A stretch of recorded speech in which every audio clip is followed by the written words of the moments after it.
Board of Zoning Appeals. Would you please stand for the pledge to the flag? Keith, would you lead us, please?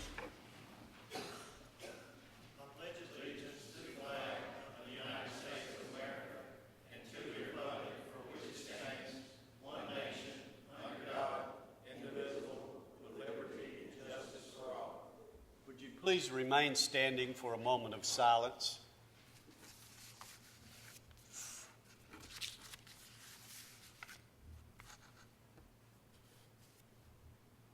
Thank you. Call the roll, please.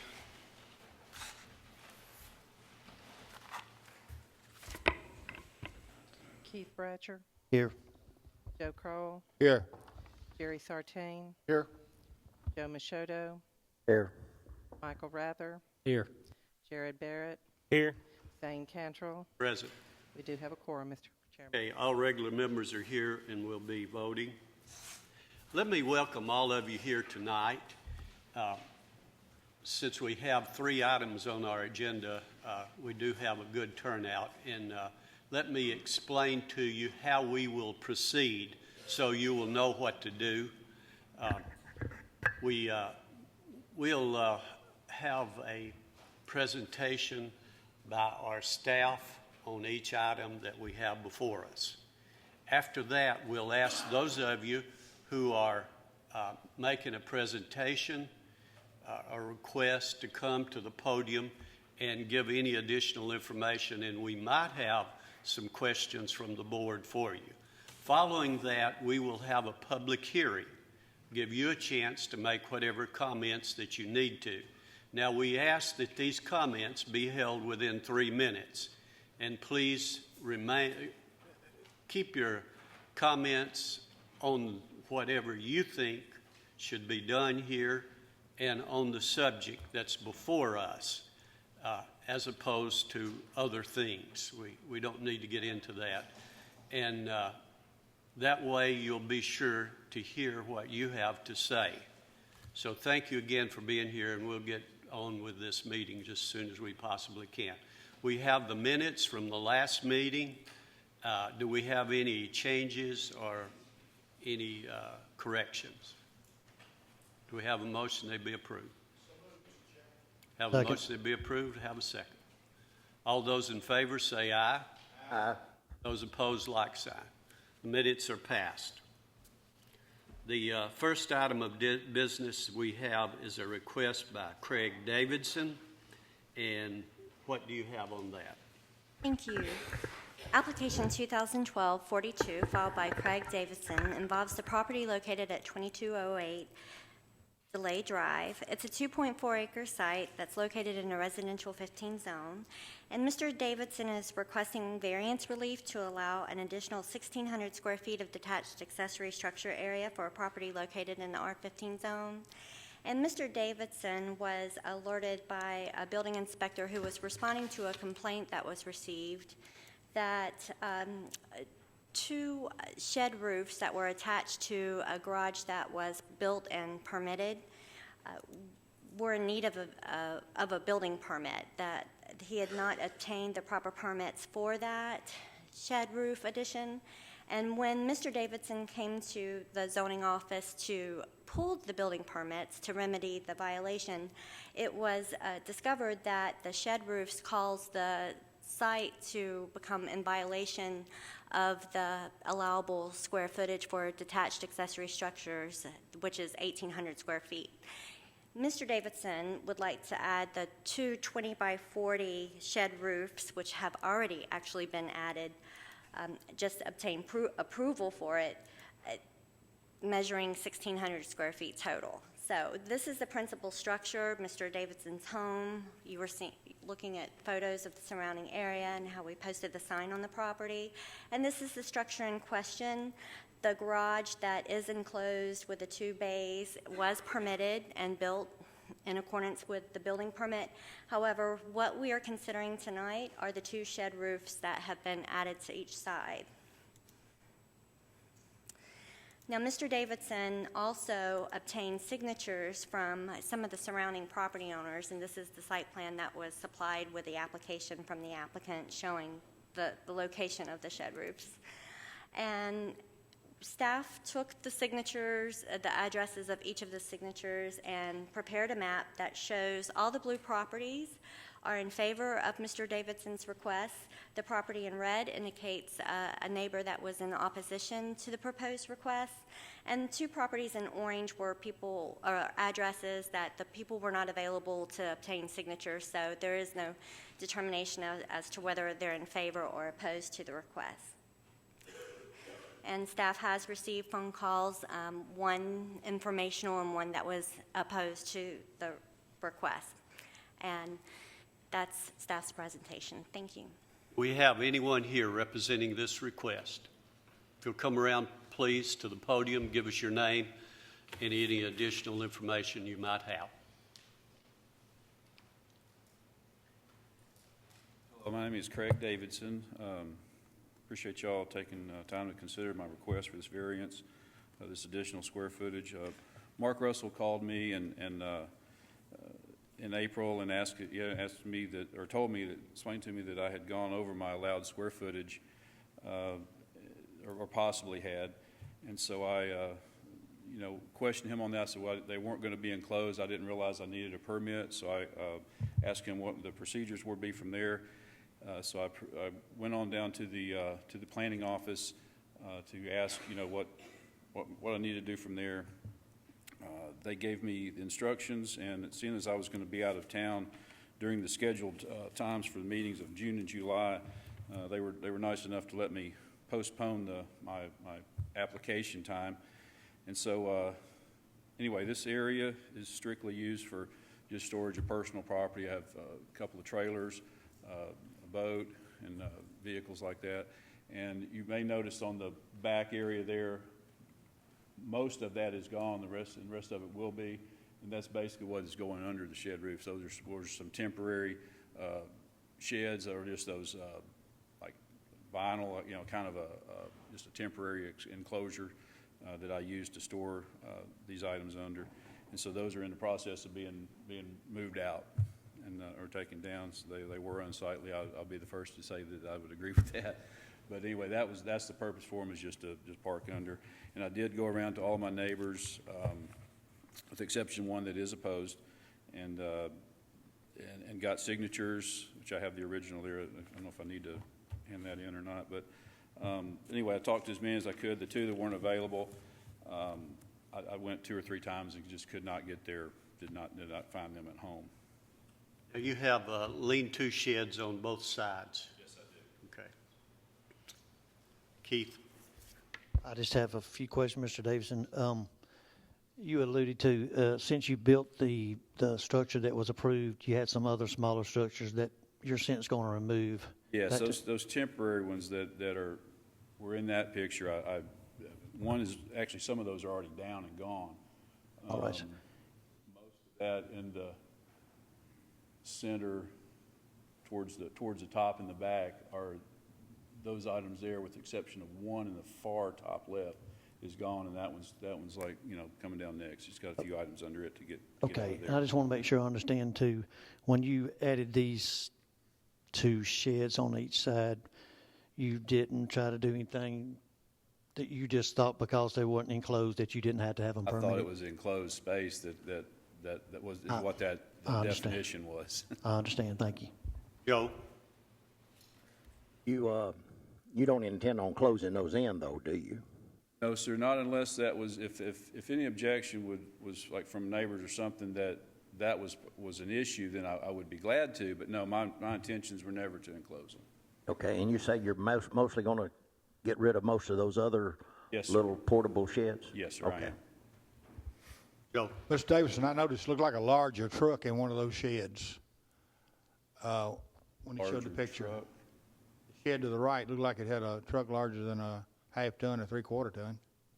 Van, maybe a van. Maybe a van in there. You're not using it for commercial use, just for personal use. Thank you. Any other questions? Jerry?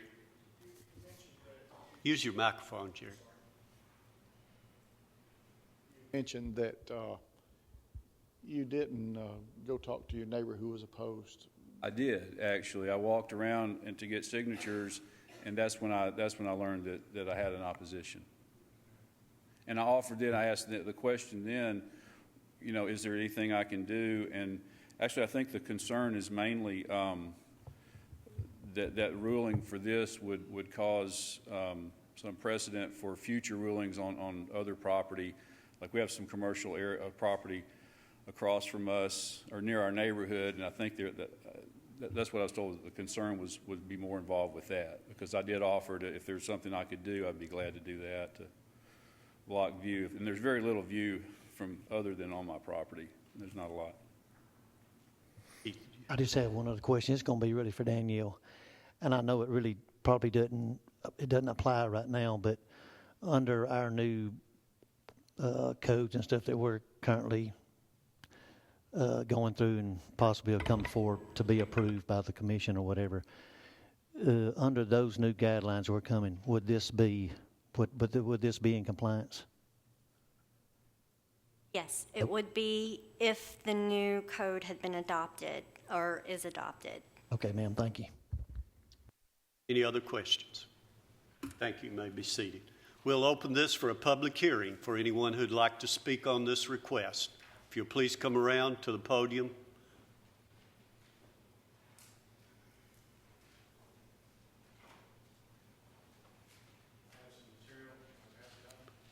Give it to our secretary there, please.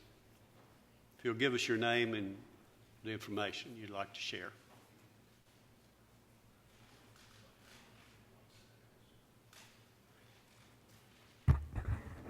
My name's John Riddle. I live at 906 Tilden Court. There was a lot that came up in red. I am opposed to the variance.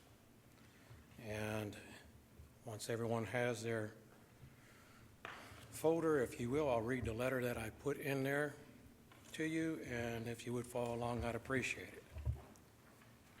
In regards to the variance to allow an additional 1,600 square feet of attached accessory structures to 2208 Delayed Drive in Las Casas, Tennessee, I'm against approval for the following reasons.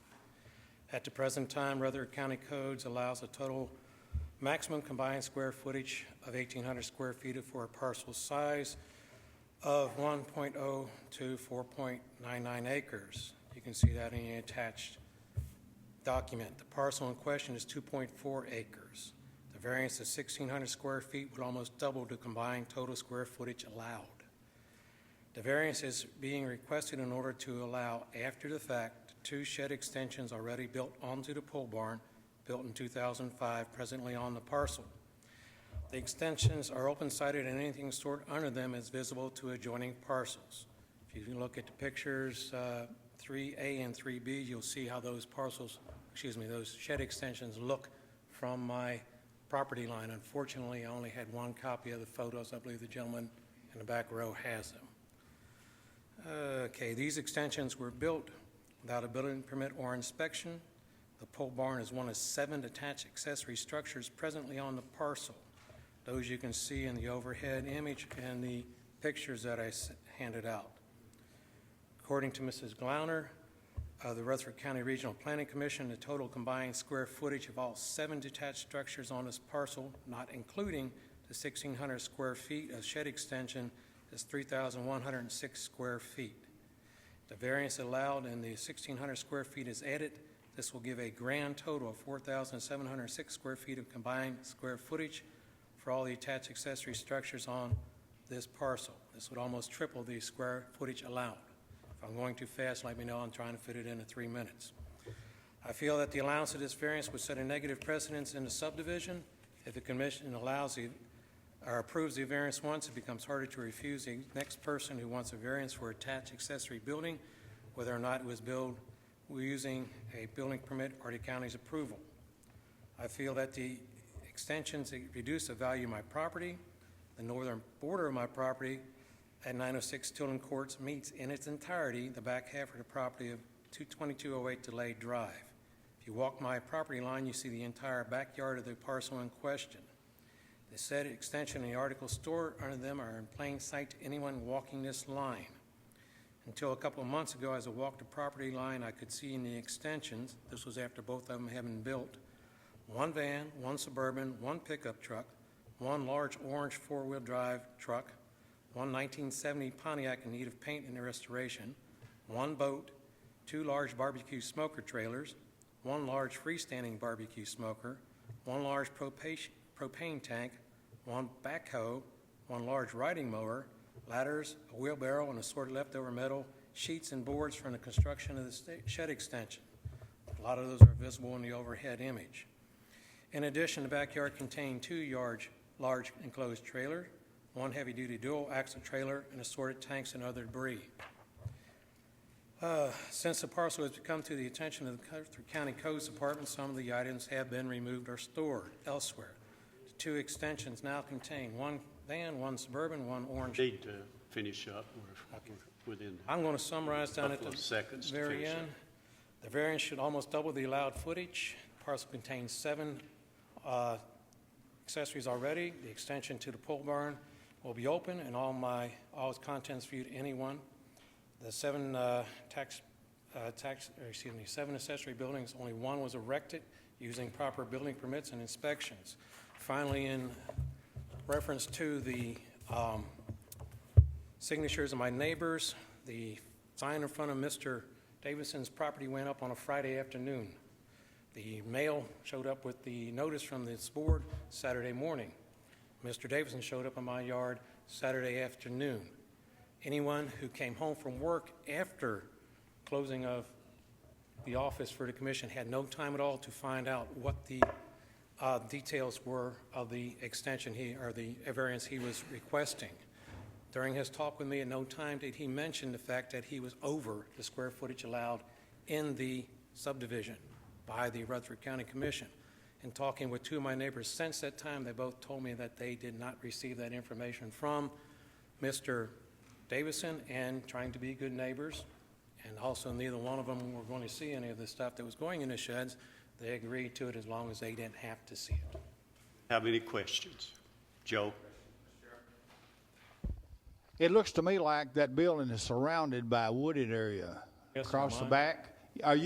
Your property joins the back side of that building, right? My property comes across the back side of the building. If you look at the overhead image, Okay. I'm at 906. Looking at that building there now, your property would be to the rear of the building? Yes, sir. Well, it looks like a wooded area between that building and your There's property. a fence line with trees.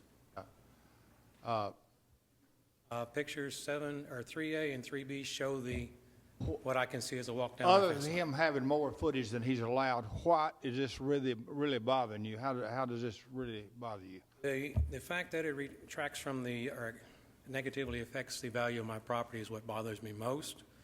The fact that the structures that he has put up there over the years, when he built the property, the garage, at that time he had a number of temporary structures. He assured me that that garage would have all those items put in it.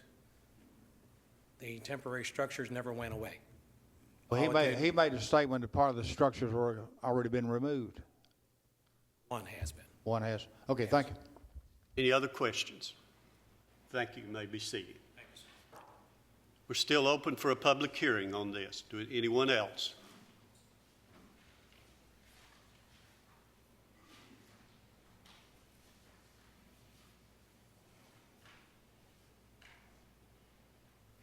Commissioner Jack Black.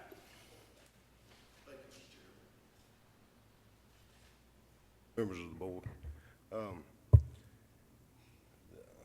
Mr. Davidson here looks like he's got I think it's 2.5 acres, mini farm. I got 3. I got a barn. Seems like it's well kept. I'm real familiar with his property. I hadn't had no other calls. I hadn't received no call from this gentleman.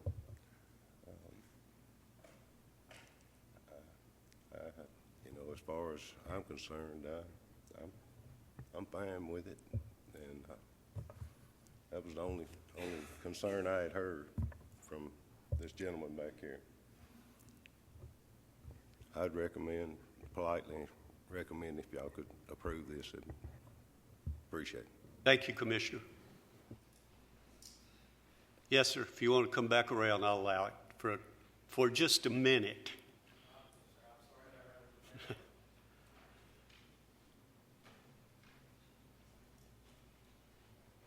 We want to be very patient on this, to give everybody a chance to say what they need to say. I'm sorry, Mr. Black, I tried to contact you and didn't have any success. I was going to try more, but Sunday, one of my neighbor's trees came down, pulled the power line out of my roof on my house, and I've been dealing with that since then.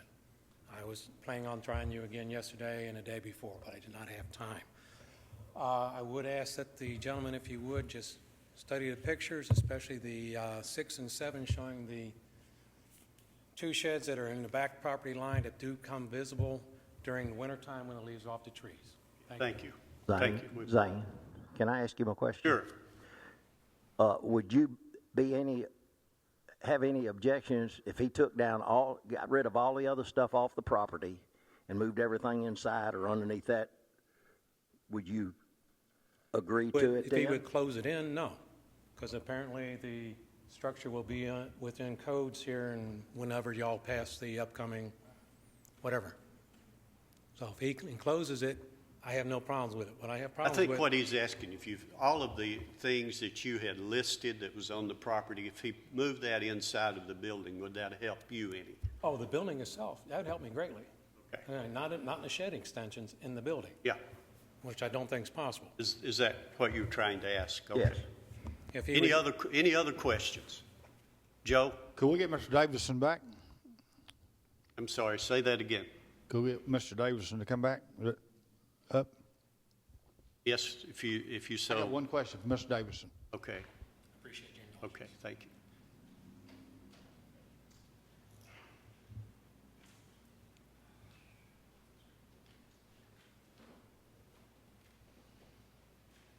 Mr. Davidson, sir, how many buildings is left on your property right now, this moment?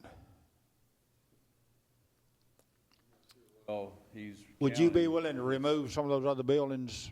That's the intention. Now, we started. Okay, how many buildings would you like to leave? The building there with it, the other smaller The building? small building that was there when I purchased the property, to the left of that picture there, you can see a tree house there. That could go or not go, it doesn't matter. And then the back, there's one in that tree line that's kind of a long, narrow one. I'd like to leave that. The rest of them can come. How many buildings you willing to remove?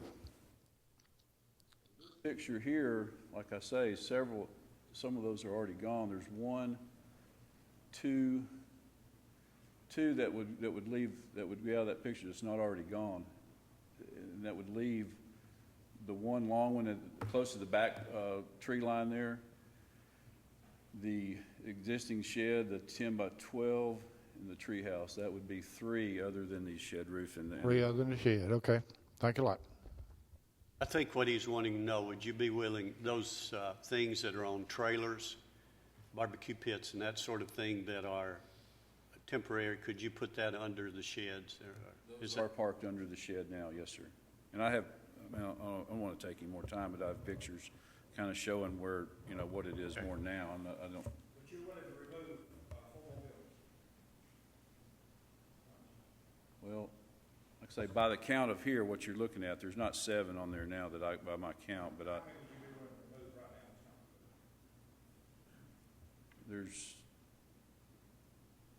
it'd be 2 more that Two more, are okay. real temporary, yes, sir. Thank you. Then- Okay, I think our staff understands the question here, and they can work with you on that if this is approved. You may be seated now. Anyone else like to speak on this? We'll close the public hearing. Do we have a motion on it? Mr. Chairman, I have a motion that we approve, but he remove the other 2 buildings that we discussed. That he remove what? 2 more buildings. 2 more buildings. 2 more buildings. Have a second. I second. Have a second. Any discussion? Call the roll, please. Keith Bratcher, Yes. Joe Crowell, Yes. Joe Machoto, Yes. Jerry Sartain, Yes. Zane Cantrell. Yes. Motion carries, Mr. Chairman. Okay, it is approved.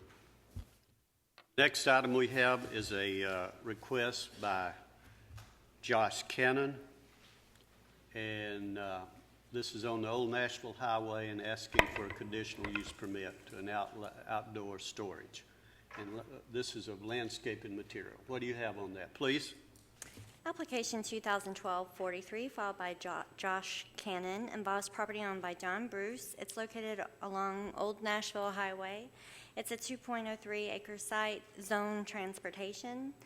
And Mr. Cannon is requesting conditional use permit to allow the outdoor storage of landscaping materials, and he's also seeking variance relief from the development requirement requiring double bituminous parking and driveway areas for non-residential development. The applicant would like to use the site. It's vacant right now in its current state. It was zoned transportation in May 2000 to allow for mini storages that were never developed upon the property. The site is also in receipt of a variance to that would allow it to provide setbacks in accordance with the commercial zones as opposed to the industrial zoning setbacks that are established in our chart in the back of the zoning resolution. So with that in mind, the applicant would like to develop the site with concrete bins that would be open to the sky that would store landscaping materials such as rock and mulch to allow the applicant just a site where they can deliver the materials there and his employees can go pick it up whenever needed to serve this area of Middle Tennessee. And the proposed development, should you approve the conditional use that's being requested, would have to go before the development review process and meet all the standards for non-residential development for Rutherford County.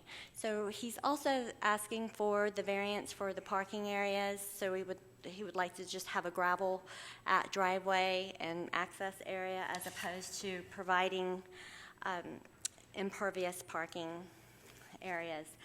And this is because the site itself will not be open to the general public or available for retail traffic. This is solely a storage site that will be used by the landscaping business. And staff's included additional details based on what the application indicated but supplied by the applicant, and the applicant is here to explain their business better. But staff is recommending approval with conditions, and these are pictures of the area involved, adjacent properties. And we posted a sign along the property. We did receive one informational call and one call in opposition to the request. And the applicant has supplied a conceptual plan showing the areas that are proposed for development, the areas of concrete bins, and he also supplied many drawings of the actual structures that will be placed upon the site. And those are the bins that would store the materials. And the applicant supplied us with a photo of a similar development or a development that's under their ownership somewhere else in Tennessee of what the site would actually look like absent the billboard. And that concludes staff's presentation. We have anyone here representing this request? If you'll come around, please give us your name and any additional information you might have.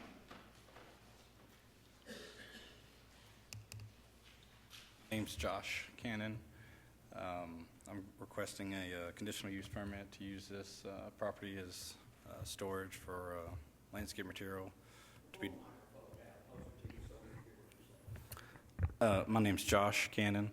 I'm requesting a conditional use permit to use this site to store landscape material to facilitate in the delivery of material in the Murfreesboro area. Any questions? Keith? Yes, sir, Mr. Cannon. So I want to make sure we understand, for your landscaping business, this would not be for retail sale where people would come there and load up. Well, you would get deliveries there and then you would deliver it yourself, correct? Yes. Okay, thank you. Go. Your hours of operation, 8 to 5, is that going to be 7 days a week? Could you do that 6 days a week? Yes, 6 days a week. We don't work on Sundays. Don't work on Sunday? Okay. Do you have, I don't know, when you go through your approval process, do they require some type of screening, something to maybe screen from activities against the church? Are you gonna, does the county require any screening or anything like that when they do something like this? We have standards established in the zoning resolution that requires screening between incompatible uses or different types of uses. And once the applicant goes through the site plan review process, that screening will be verified. Any other questions? Thank you. You may be seated. We'll open this for a public hearing for anyone who'd like to speak on this request. Come around, please.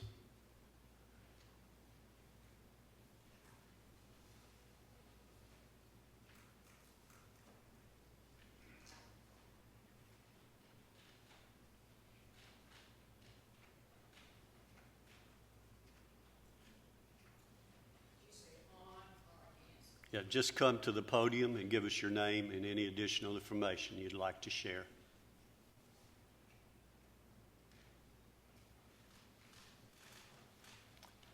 My name is Leonora Elaine Washington, and I'm here to oppose the request as previously made by Mr. Cannon. And I am speaking on behalf of the Stones River United Methodist Church members and members of the cemetery community and myself personally. Reason being, the pastor, Dr. A. Eugene Collier, sends a letter and that he opposed the establishment of this business, which would be adjacent to the property of our place of worship. This business, consisting of heaps of compost materials, would produce an odious, possibly unpleasant atmosphere. The product would not only be unsightly, but could cause health issues, and in the event of any hard downpour of rain, the water and compost residue would downshift to our property. Very clearly, our place of worship and its worshipers would be in jeopardy and subject to environmentally unsafe surroundings with health hazards and possibly health issues. The Stones River United Methodist Church congregation and the immediate community opposed its existence and asked prevailing authorities to favorably share our objections by denying this establishment. Thanking you in advance for every consideration. Yours in Christ, Dr. A. Eugene Collier. On a personal note, I've lived in this area all of my life. My property is adjacent to the property that's owned by Don Bruce and was previously owned by Dr. Alvin Singh. When Dr. Singh owned that property, the church that you see there, it has part of it built on Dr. Singh's property, one corner, and he gave the members permission to build that on the corner, and also to provide a pathway, a rockway, a road to go around the church, and some parking could take place in the back. Mr. Bruce, Don Bruce, bought that property as is.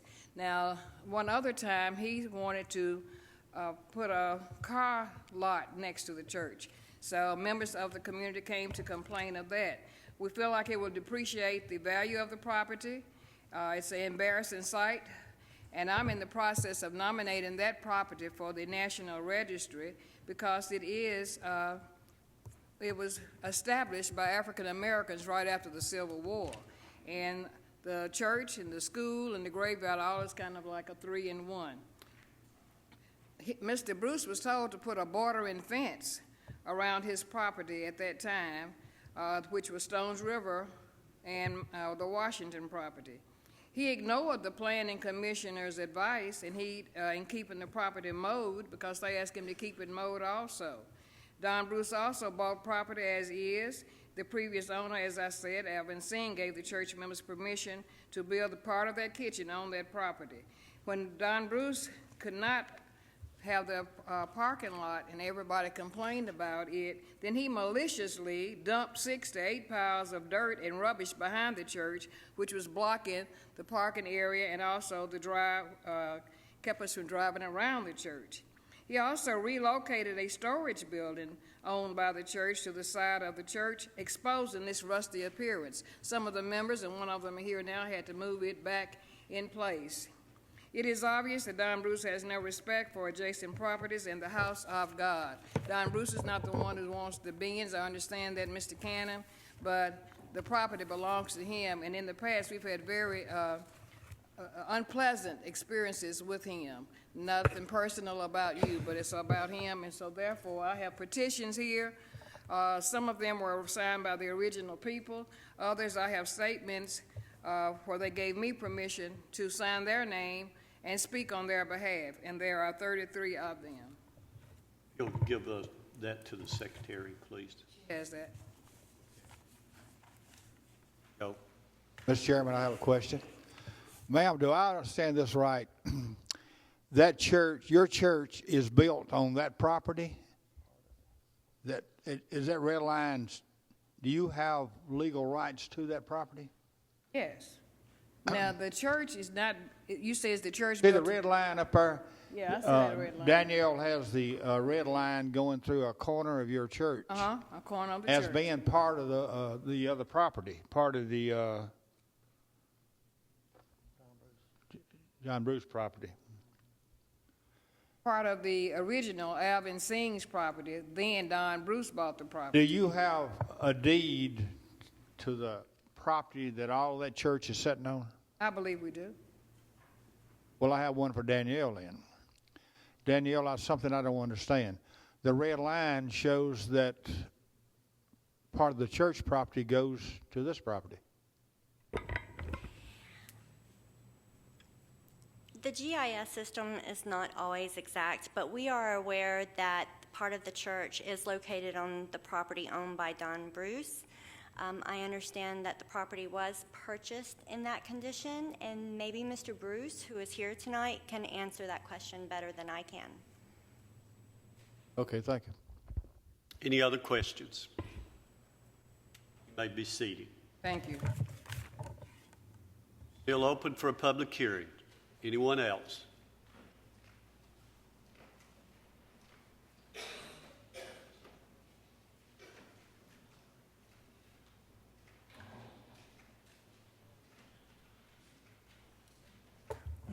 Hello, I'm Don Bruce. I own that property. And when I bought the property,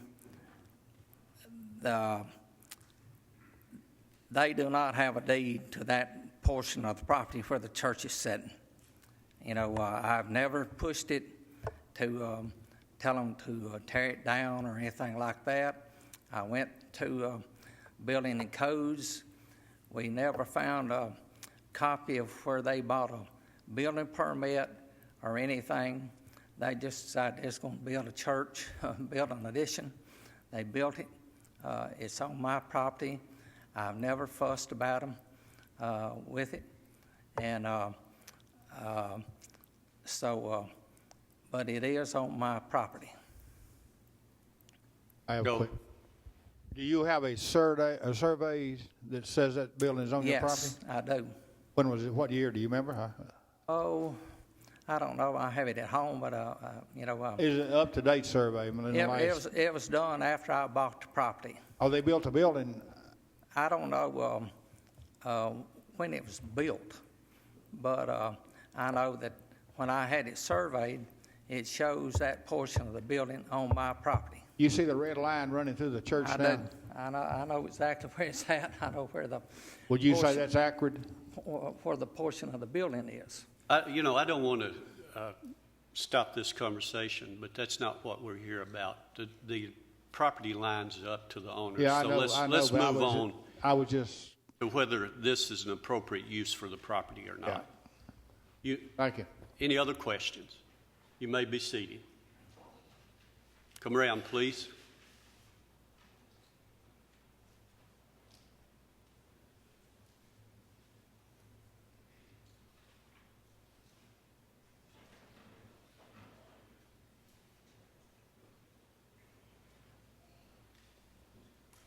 Just give us your name and any information you'd like to share. I'm please. Noble George Haynes, Jr., and I was raised in this community in 1928, and we make it short. This property first belonged to Dr. Singh, and our pastor at that time wanted to do some extension to the church.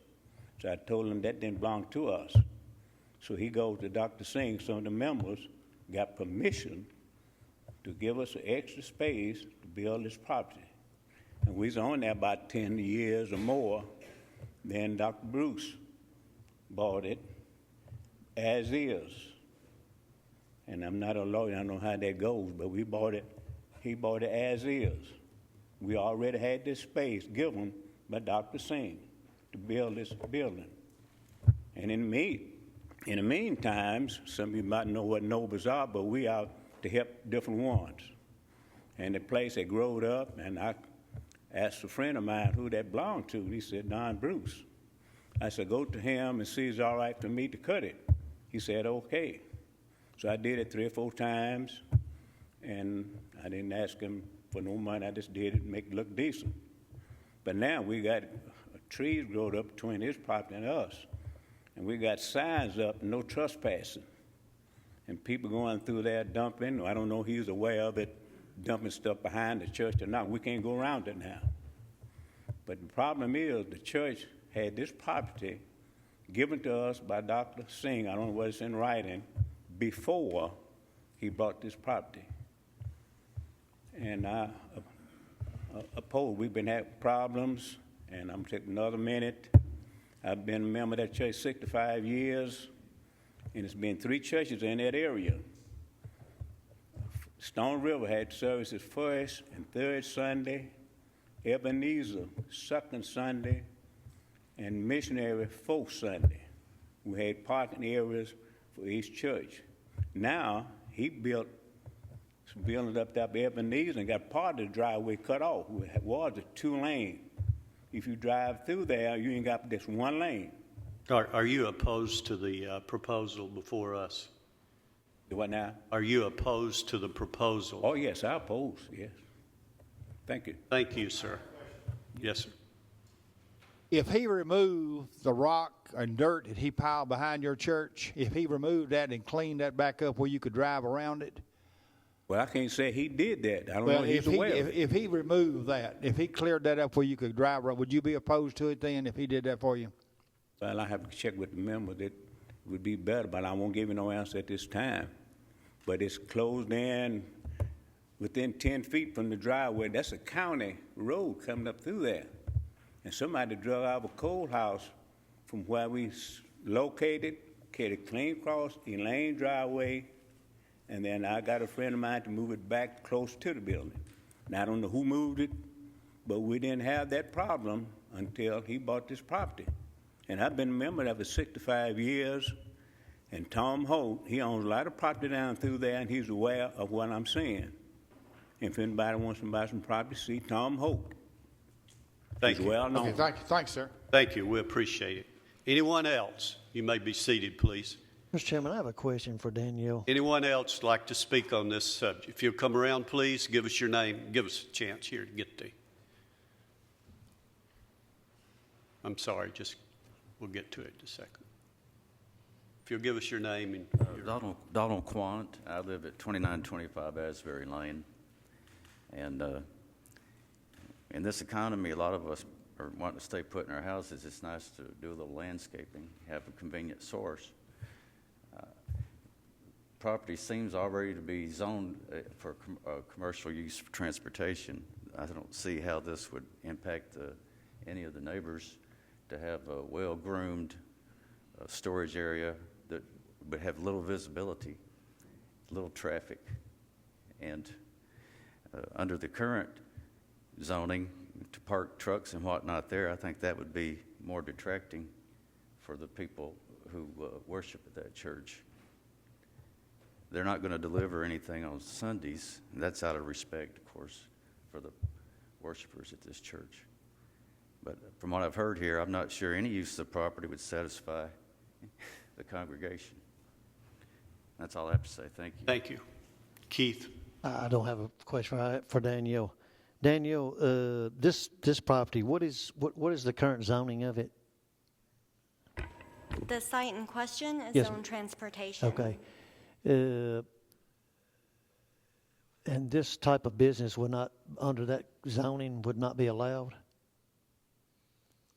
The way the current zoning resolution is structured, each use would need to obtain a conditional use permit. Yes, ma'am. That's why this application, since it's already zoned, is appearing before you and not the Planning Commission and Board of County Commissioners. Okay. This transportation zoning that's still it's similar to commercial type zoning. It's an industrial zone. Okay, thank you. One other question. You alluded to earlier, as far as us requiring them to do any buffering, this will go before, if we approve this would go before a site review, and if they thought that there need to be any buffering for the church and all that, that would be addressed by them at that time. Yes, sir. Thank you. And remember, there are 2 permits being requested here. One's a parking permit. Okay. Any other questions, concern? Anyone else want to speak on this? Okay, we'll close the public hearing. You have a motion on it. Mr. Chairman, I make a motion that we approve. Have a motion be approved. I want to add something to that motion about the hours. Make sure there's no Sunday activity on Sunday, 8 to 5, Monday through Saturday. The hours are listed here in the requirements. Is that not They're right? not listed. Don't you have those listed? They're not listed. It doesn't say what days. Maybe I looked at something else. Just make sure it's Monday through Saturday. Have that Is listed. that okay, Keith? They are listed. Oh, no, we can list No? Yes. specifically I the think days. if when we you had the applicant up here, I think he did allude that he was just going to be Monday through Saturday. So, yeah, I don't think he had a problem with that, so I don't. So as the maker Do we have a of the motion, you second? are accepting that? Yes, ma'am. Monday through Saturday, no Sunday. Mr. Chairman, I second the motion. Have a second. Any discussion? Call the roll, please. Keith Bratcher, Yes. Joe Crowell, Yes. Joe Machoto, Yes. Jerry Sartain, No. Thane Cantrell. Yes, Motion carries, sir. it is approved. The next item we have is a request by Richard Reeves requesting a temporary conditional use permit, and that's for the extraction of clay. What do you have on that, please? 2012-44, filed by Richard Reeves, involves property located in the area of 950 Jefferson Pike, and it is a 205-acre parcel that is zoned PRD, Planned Residential Development. The applicant is requesting temporary conditional use permit approval to allow a burrow pit with relief from the area requirements that limit the areas for which burrow pits can affect a particular property. The site itself is located adjacent to the landfill property, and the applicant is proposing to take various sections throughout the property, and it's been identified on the survey that was included in your packet, and excavate the clay from the area. It's the applicant's intentions to preserve the topsoil, and once each of those sections have been excavated for the clay, the topsoil would be replaced upon the property and reseeded. Burrow pits, we have incorporated conditions in our temporary use conditional uses in our zoning resolution to regulate burrow pits and the potential that they might have on surrounding properties. And so, as with any burrow pit application that we have processed, we would automatically incorporate those conditions as recommended conditions. However, since the applicant is requesting to affect approximately 71 acres of the property, that exceeds the area limitations that are in our current regulations for burrow pits, and the applicant is seeking relief from that requirement. We have received many informational calls, as well as I personally have received about 13 calls in opposition of the request. However, I understand that the applicant has met with the surrounding area and will be here tonight to discuss anything. We were alerted on Monday that we got a call from a property owner within the area who actually lives at the address point of 950 East Jefferson Pike. And since that is her building address, we are going to ask that the board at least hold the public hearing tonight, allow people to speak, but we will re-advertise with the general area in the next legal advertisement in an abundance of caution from our office, and allow anyone to ask the board to defer any action on this application until September 12th. The borough pit will be reviewed. Any plans will be required and reviewed by the county engineer, and anything that the county engineer determines is applicable within those conditions for borough pits, he will require the applicant to provide. And these are photos of the surrounding area and homes. We posted 3 signs on the site, one at the end of the Riverwalk subdivision and 2 along Jefferson Pike. It's a landfill property. There was a lot of confusion. There is a property adjacent to this site that is currently being excavated that is right upon Jefferson Pike, and that is not part of this application. It's a separate property. But we did take a photo of it so you could see what people might be referring to. And it's also the applicant's intentions to preserve any tree cover that's on the property now. And this is the site that's being excavated that's visible off of Jefferson Pike, and I understand that it's causing some issues to surrounding property owners. Now, one of the pros for this application is that any truck traffic would not be would fall into Jefferson Pike. It would not have a negative effect upon traffic in the area. The permit is good for 6 months with a 3-month administrative extension from the planning director. The applicant has asked for relief from that to allow for multiple administrative extensions based on how we read the application, but we're not recommending that that take place, that once the permit expires, the applicant would need to reappear before the Board of Zoning Appeals like prior borough pits have come before you multiple times. And so this is a survey. I'm sorry I had to rotate it to show the entire thing, but you see the areas that have a hatch mark are the areas that will be affected. And though the survey does not represent any easements that affect the property, that would be considered during the review by the engineer. But they have taken into account the required buffers, which is 50 from any right-of-way and 150 feet from any residential property. One of our staff members has overlaid the proposed areas of excavation with the aerials in our GIS system. Even though it's not exact, you can get an idea of what areas are affected and its relation to adjacent properties. And that would be the blue opaque areas. The transparent areas represent the flood zone. And that concludes staff's presentation. Do we have anyone here representing this request? If you'll come around, please give us your name and whatever information you might have. Good evening, members of the Board of Zoning Appeals and staff. I'm Brick Murphy of the law firm of Murphy & Murphy. Acoustics are really bad in here. I'm sorry about that. I'm to really speak into that microphone. I'm Brick Murphy of the law firm of Murphy & Murphy, and we represent the applicant, Mr. Richard Reeves and Joan Reeves. Before you tonight is their application, and I'm going to go through a couple of the high points of it and some commitments that have been made. There are a couple of things in my presentation that have been tweaked a little bit. Mayor Reeves had a meeting with the neighbors last night, and I'll point those out as we progress. But those couple of things that have been tweaked have been in conjunction with discussions with the neighbors. So that being said, if we could move to the next slide.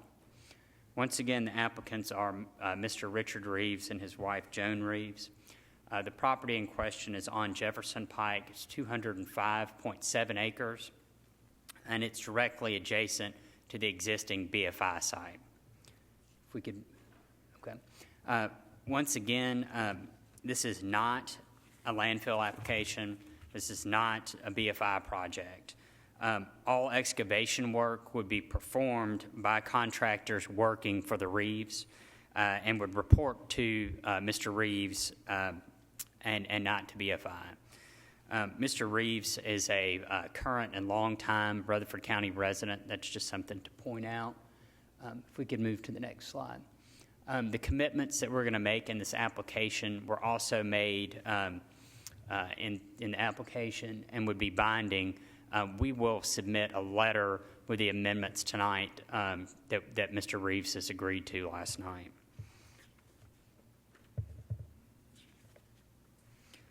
Once again, if we could move to the, thank you. The BFI site is to the west of this property, and it requires clay for its operations. And that clay would come from somewhere, and if it doesn't come from Mr. Reeves's property, it would have to be trucked in on roads. The proposal is to remove clay from only 71.4 acres of the total 205.7 acres that the Reeves own. The clay would be removed from 34.7% of the total land area of the Reeves property. It would be removed in sections, which I'll discuss with y'all in a minute. And once again, this is not an expansion of the landfill operations. Once again, the BFI site requires clay for its operations. And normally they'd have to be trucked in by dump trucks on public roads. This application does not expand the life or scope of the landfill. Clay is going to inevitably come from some source, and if not the Reeves property, somewhere else. This merely allows the landfill to obtain clay from the Reeves property, which would avoid the necessity to truck this clay in on public roads. All clay removed from the Reeves property would be used on the adjoining BFI property. So they wouldn't be excavating clay and then moving it to a site across the county. It would be all moved to the adjoining track. And once again, that would avoid having to put it out on public roads. They share a property line. The Reeves proposal would reduce dump truck traffic, obviously. The applicants estimate that about 50 dump truck loads per day are required for the BFI site, and that would be for 600 days is the availability of the clay on this site. If you could move to the next slide, thanks. This would prevent 60,000 dump truck loads per day, 60,000 dump truck loads on public roads leading to the BFI site. This application and the reduction of those road trips would preserve your county roads, would reduce traffic accidents or the potential for traffic accidents because we're not going to be moving the clay on roads, and it would reduce traffic congestion. That clay is coming from somewhere now, and it's being trucked onto the BFI site. There would be no access from the residential neighborhoods next door. This would, as stated, avoid the necessity of tens of thousands of dump truck loads. The access to the property would not be through any existing residential properties. It would be from the adjoining property line to the west. And the reduction of these truck trips would be a benefit to public safety, we believe. The applicant is committed to using extensive efforts to prevent dust and erosion. We're going to water down the site before the clay is removed, and these efforts would be in place throughout the excavation and throughout the entire project. And all efforts will be made to mitigate any air pollution. There'll be no mud or dust or debris on public roads since we're trucking the clay from property to property and not getting out on the roads.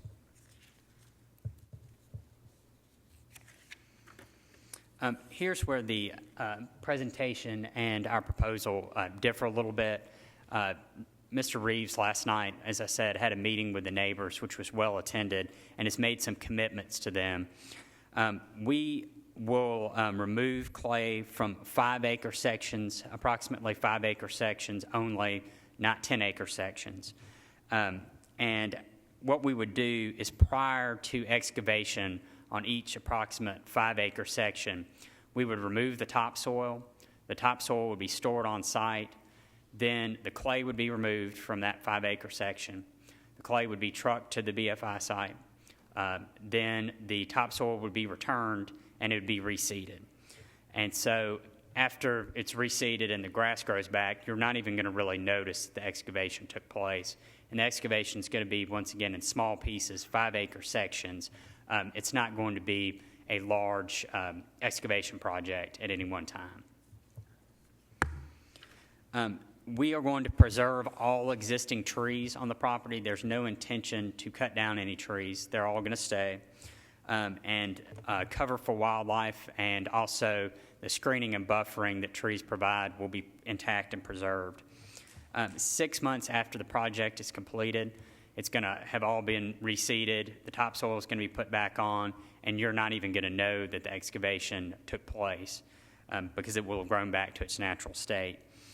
In consideration to the neighbors and just out of goodwill, 150 feet from all existing single-family residential property lines will have a setback. That's per your requirements, but we're committed to that. 50 feet from all other property lines that are not single-family residential subdivisions now. And excavation would only occur during daylight hours. Is something to point out. You're not going to have any excavation at night. Erosion control is a major issue, obviously. The applicants are required and would submit a drainage and erosion control plan. The county engineer would have to approve those plans before we could do any excavation on site. The applicants would submit a reclamation plan to the county engineer for approval prior to any excavation activities. I kind of alluded to what our plan would be, and that would be to put the topsoil back and reseed it, but there'll be other measures that will be taken as well. The current proposal does not call for the construction of any lakes. There was some discussion about that. If that were to happen in the future, if there would be a lake put on the site, then that would have to go through a separate process, and we would, of course, discuss that with the neighbors and get their input at that time. The next slide is a survey of the property, and there are a couple of things that have changed in discussions with the neighbors last night. As you can see, at the top is Jefferson Pike. At the top, it's kind of hard to see, and I'm sorry, is Jefferson Pike. And then the hash marks are where the excavation activities would take place. The top hash mark to the left, we've agreed to remove that, and there'll be no excavation there. That's on Jefferson Pike. We just feel like with the activities going on the Matthews property next door, the less it would be visible from public roads, the better. Also, the other site right next to it, to the right, we're going to reduce the footprint of that excavation area, which is on Jefferson Pike, and move it away from the road as well. I've put some little lines, and it's kind of hard to see, but anywhere we've got existing single-family residential, once again, there's going to be a 150-foot setback. Anywhere that we don't have existing single-family, once again, there'd be 50 feet. And the shared property line with BFI is right here. So the BFI site is to the left of this survey, and then you can see the Reeves site with the hash marks where the excavation would occur. And once again, it'd be 5-acre sections at a time. We wouldn't be working on multiple sections at one time. Mr. Reeves is here to answer any questions y'all may have. I'll also be here, and we appreciate y'all's consideration tonight. Hold on a minute while you're up here. Any questions while he's here? Go. I have a general question. I don't know whether Danielle or him would answer it. This is a button to a subdivision, and when you start digging pits, is there anything that, when they start these, that they have to put any kind of fences up to keep? I know children tend to play. I know when I was a kid, I used to play all over the place, other people's property, especially growed-up woods. Is there going to be anything to keep from children getting over into this area and getting in a pit somewhere, maybe, something happening? I don't know whether there's anything in when they do burrow in roam pits. Anymore, Joe. It's not like you used to be. Do what? Kids don't roam anymore. Yeah, I guess they're too busy. I guess they're too inside busy playing working games. Electronic games. I'll note the question, and I'll ask Mr. Reeves, if that's all right. Richard, do you want to come on around, please? Can I make a small comment on that? As part of our policy in the office, any of the excavation areas as they're working in will have to be fenced. They will have to be fenced. I believe that answers the question. So. What was the answer?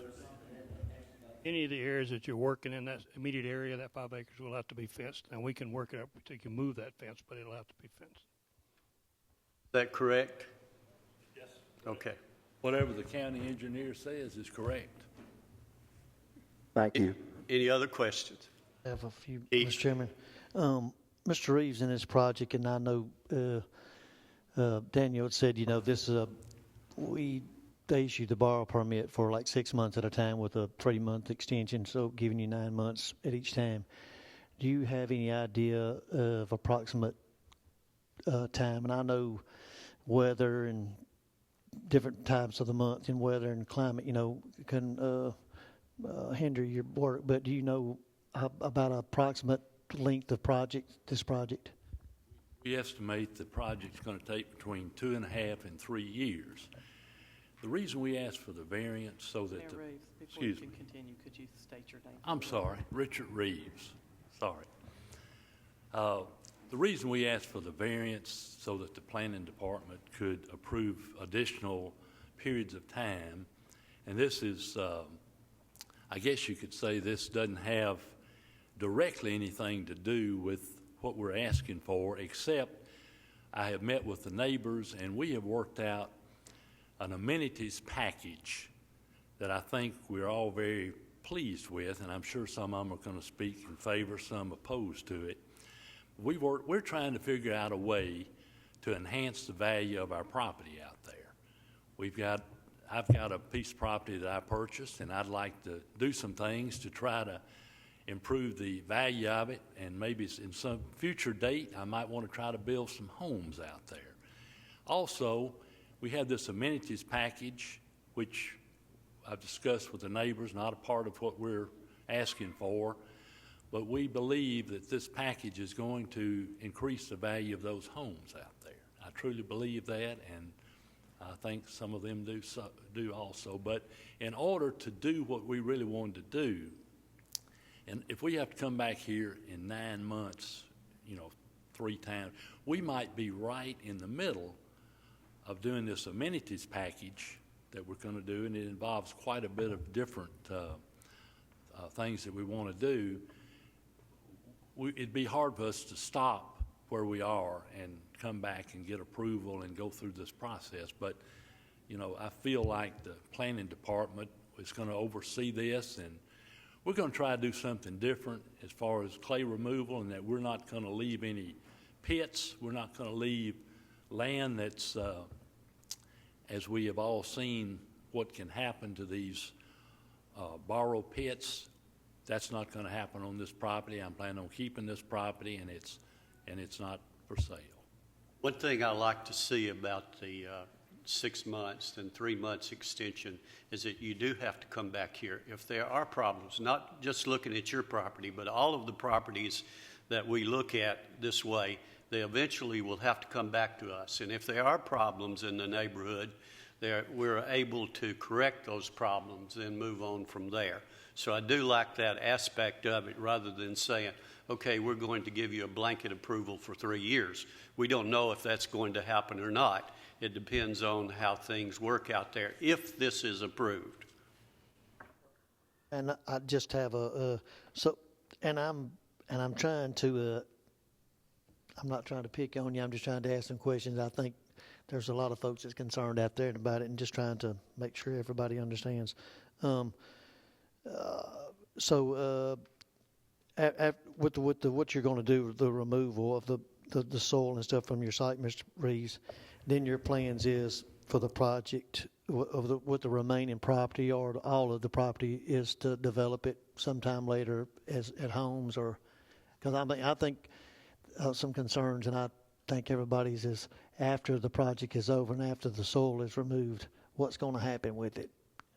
Well, the amenities package is going to take quite a bit of the property, especially on the back side. But the big lot up here next to the BFI, originally this was proposed for 600 homes. I don't think at this time, for two reasons, the economy and what's going on the other side of that fence, is any time to build any homes out there.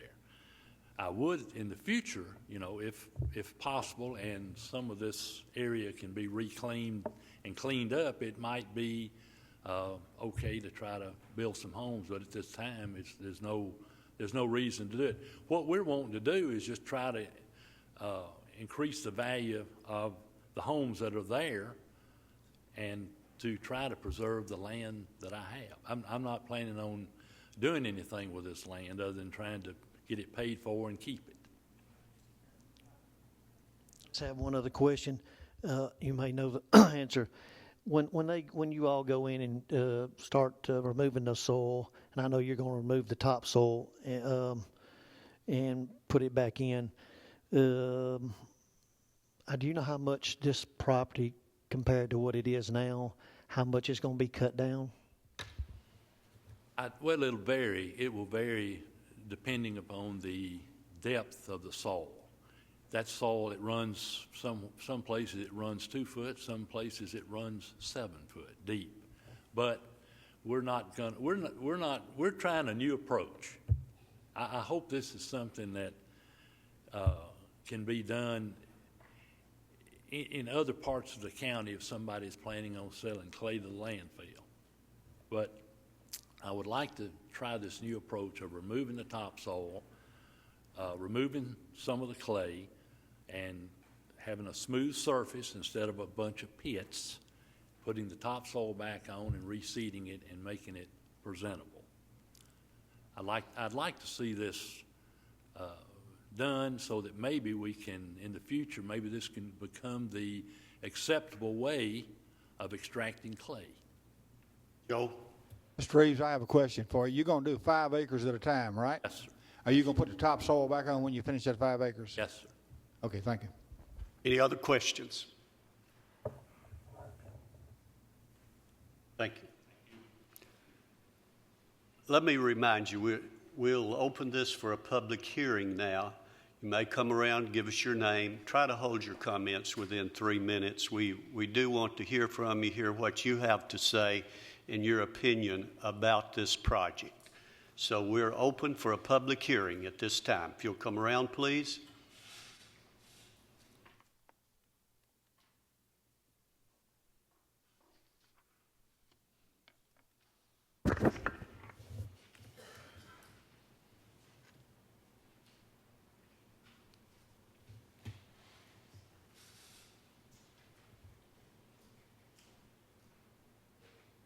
If you'll give us your name and any information you want to share with us. Hello. All right. I'm Randall Doika. I live in the Riverwalk subdivision.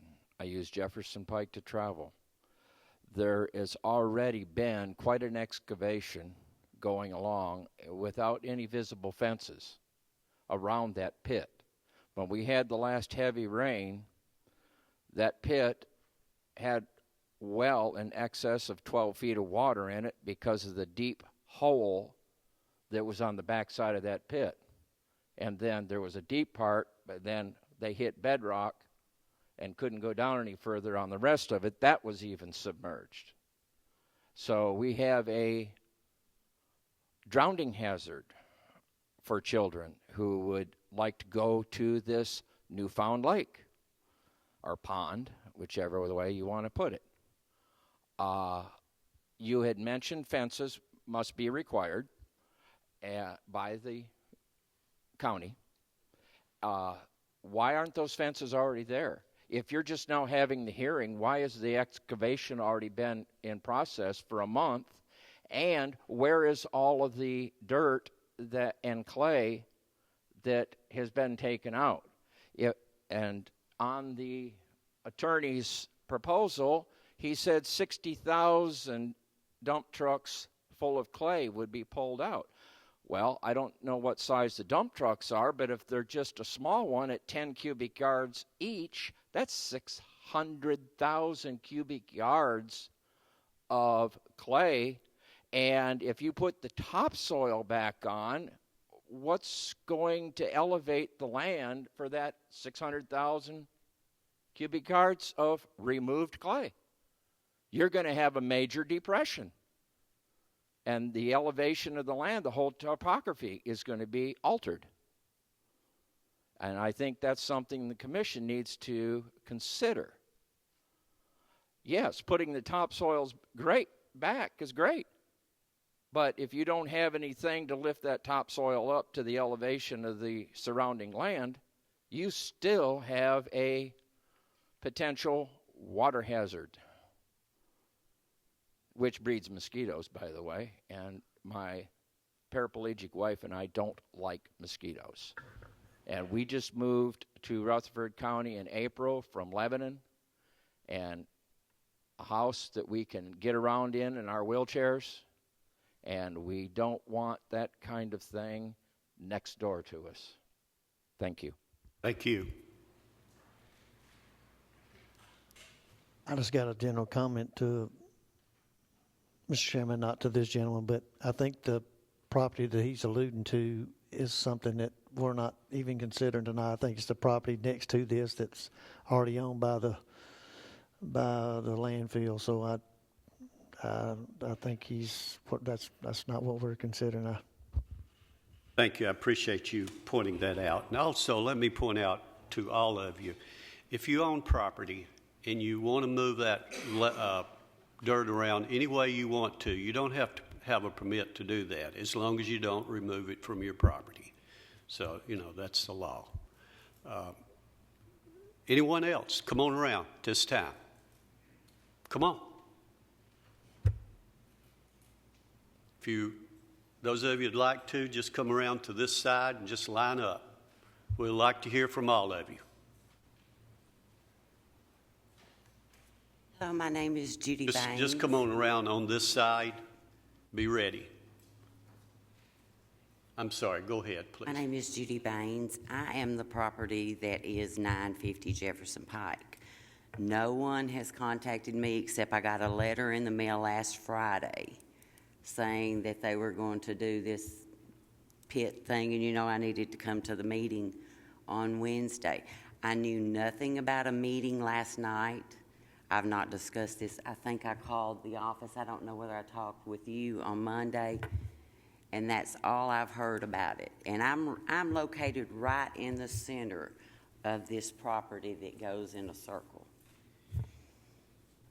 And you're opposed to it, sir? Yes. Okay. Yes. Thank you.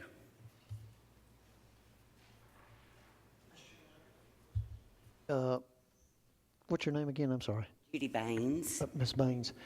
According to everything that Mr. Reeves and everybody has said, what they're going to do, and I know you're opposed to it, but if they did the project like they said, if they did this, buffering, they're not going to be out on the roadway.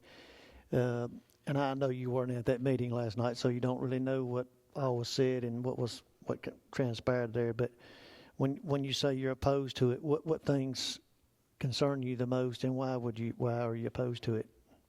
Well, I'm just the only property right there in the center of all of this, on that side of the road. And and I know everybody says this, but to me, it's going to bring my property value down. And I have been planning on selling my home, and it's going to be hard to sell my home. I have some situations that has arisen that I actually need to, and I think you probably know some of the situation. So, Thank you. I don't mean to put you on the spot. I just wanted to get your response. So what your concerns were. Thank you.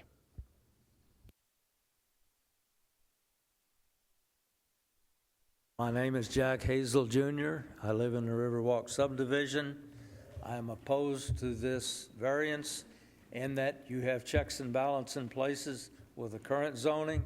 Why change it and give carte blanche? Okay. I'd like to know the rest of the story.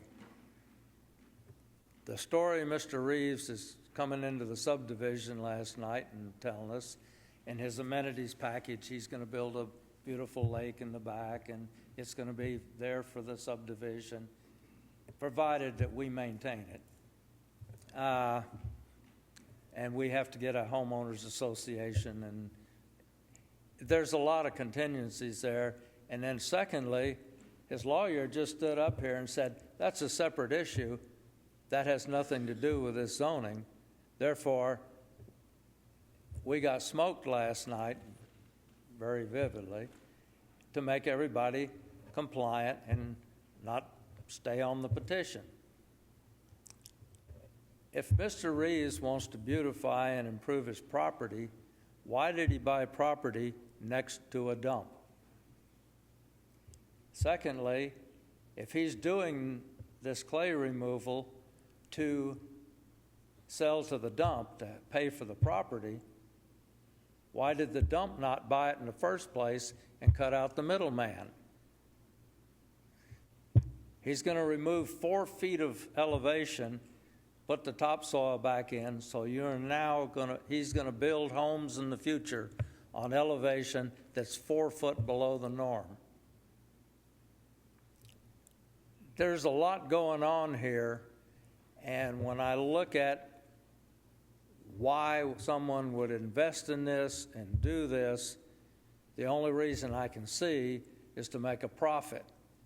So far, we have not been told where all that profit's coming from and what's going to happen.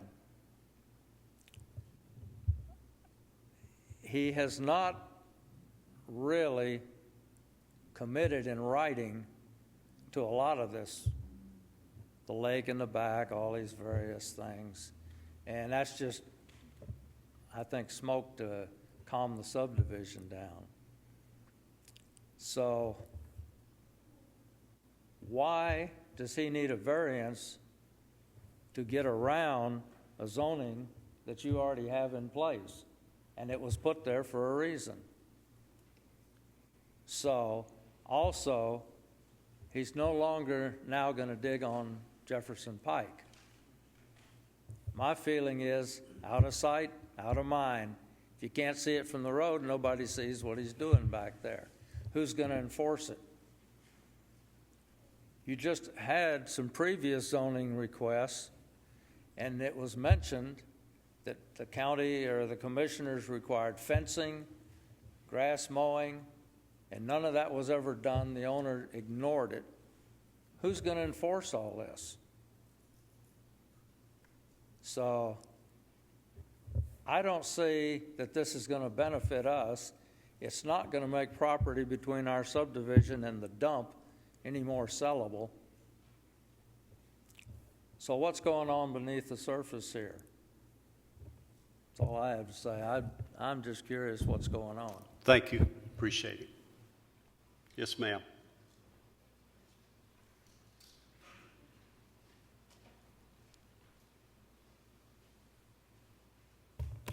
Hi, my name is Karen Burton, and I also live in the Riverwalk subdivision.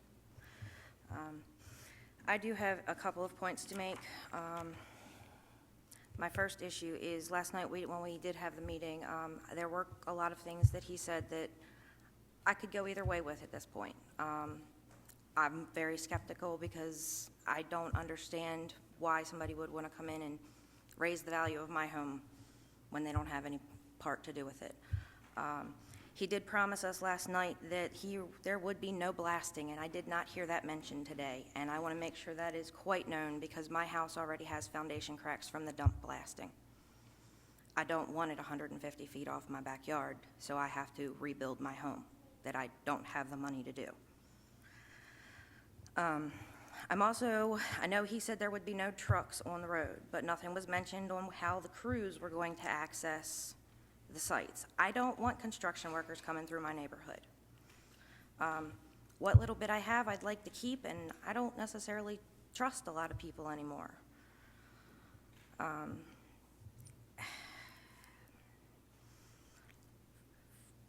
Otherwise, I mean, if he can put in writing a lot of the stuff, then I could be okay. But I still have several signatures that did not cross out last night that are in opposition.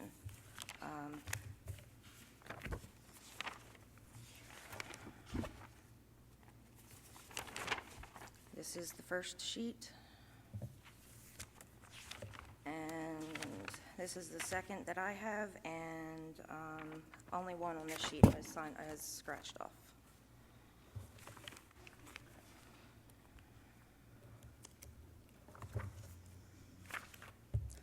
There are only 93 homes in our subdivision. We are a tiny, tiny island within this massive property. I bought my house because of that. I bought my house because it was in a rural area. I bought it because of the small neighborhood and the small community. I don't have the money to sell my house and move and find another neighborhood like this one. So like I said, I am really sitting on a fence on whether or not I'm okay with this whole project at this point.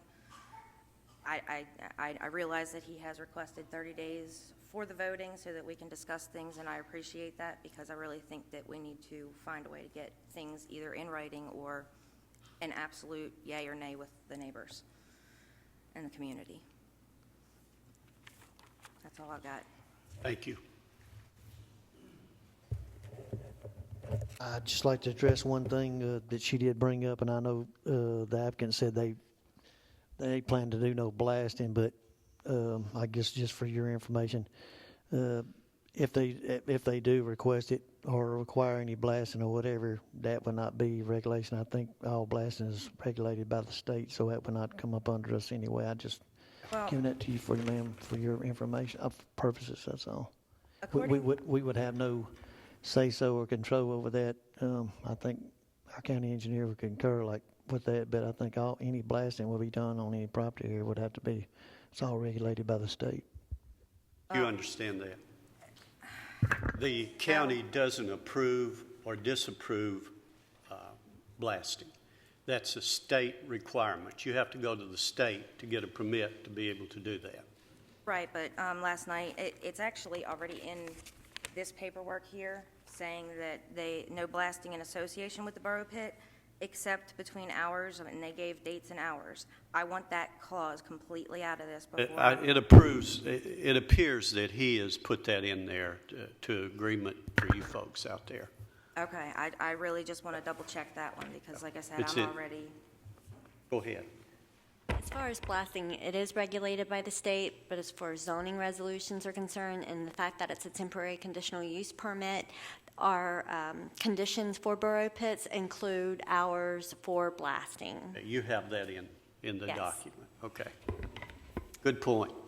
I just want to make sure that it's out of there because I don't All right. want Looks like you've got that. Thank you very much. Okay, thank you. Oops, sorry.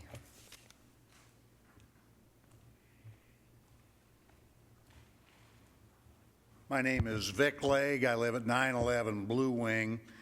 If I'd have known what the young lady was going to talk about, I wouldn't have gotten in line. But since I'm here, I think Mr. Reeve has every right to take clay off of that property if that's what he wishes to do. My only concern was the blasting, and that's pretty much been covered. So that's all I had to say. Thank you. Thank Appreciate it. Anyone else? Got a lot of people here. Come on around. Don't be shy.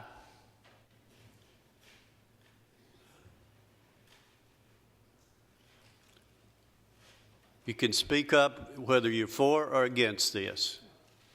Name's Roy LeLou. I live right on Jefferson Pike, 986. Would you repeat your name? Roy LeLou, L-E-L-O-U-P. I understand at one time they're going to widen Jefferson Pike, and a couple of years ago they did a survey past the house there. I'm retired there, 5 years. But anyway, and now they're going to dig out all this soil, and then what are they going to replace it with? Air or dig a hole, or going to topsoil the rocks that's left? A lot of rocks left. Not much of anything else when I see what they've got there already. And are they going to dig up the whole 205 acres, a piece at a time?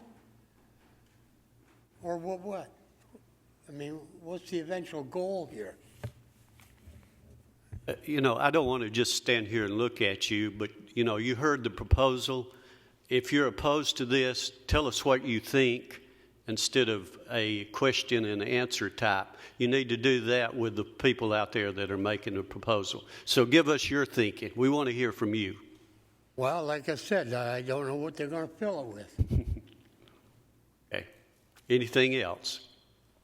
Well, are they going to widen Jefferson Pike and the one that they've got BFI? Well, this is not what we're looking at is Jefferson The one that Pike. BFI has the hole down there already. Sir, listen to me. Stick to the subject. Do you think that they should do this or not? We want to give you a chance to state your opinion, and that's what we want to hear from you.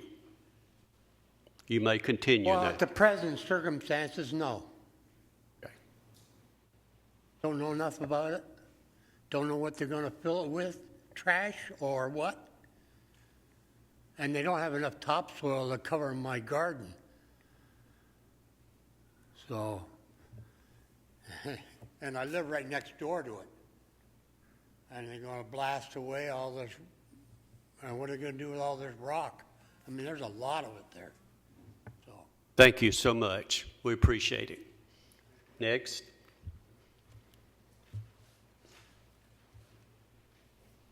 Hi, I'm Patricia Thomas. I live at 6911 Riverwalk.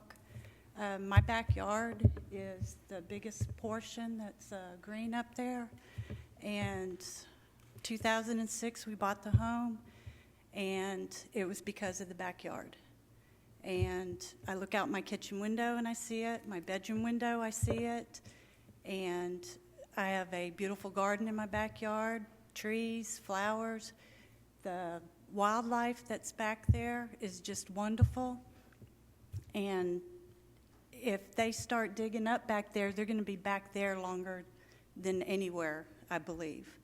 And it breaks my heart. I mean, that's not why I bought the home, to see all that. I want him to be able to do what he needs to do, but I don't understand how that benefits me whatsoever, like I'm being told. And so I oppose it. I have another sheet of signatures for people that are against. Some of it might be duplicated. Just give it to our secretary there. She'll take care of that. This becomes a part of our record. Okay, thank Keep you. that for our record. Thank you. We appreciate it. Anyone else like to speak for or against? Come around, please.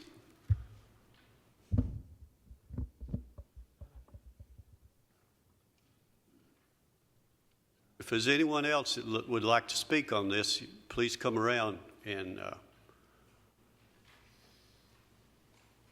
My name is Brandon Lee, live at 7008 Riverwalk. Kind of nervous now in front of everybody. I don't see, like the gentleman said a while ago, it's his land. You know, he can dig all he wants to and move the dirt as long as it stays on his land. The only reason why he has to have a permit is to take it across the fence. So, you know, I'm for it. He says he's going to build a lake. I believe it. Hopefully it works out. Hopefully I can trust him. You know, the lake may attract mosquitoes, but I'd like to take my son back there and go fishing, you know, rather than have to pack up everything and wait till he's 15 years old and take him down to the river, you know. But that's my opinion. thank you. We appreciate it. Yes, sir. Come on around.